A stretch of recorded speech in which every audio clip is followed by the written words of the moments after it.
Saudara Menteri Pendayagunaan Aparatur Negara dan Reformasi Birokrasi Abdullah Azwar Anas berjanji pemerintah bakal mengangkat 100% tenaga honorer menjadi aparatur sipil negara. Namun pengangkatan ini mesti melalui tes sebagai salah satu syaratnya.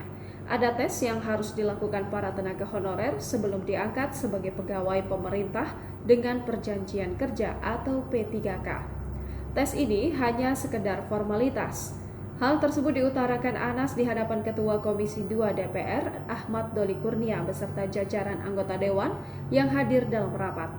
Lebih jauh, Anas juga memastikan 2,3 juta tenaga honorer itu bakal mendapatkan nomor induk pegawai negeri sipil atau biasa disingkat NIP.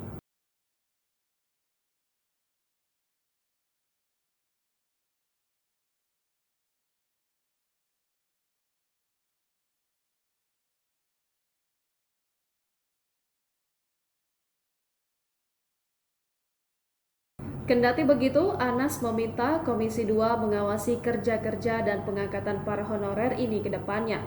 Sebab diakuinya bahwa pelaksanaan di daerah terkadang memiliki hasil berbeda.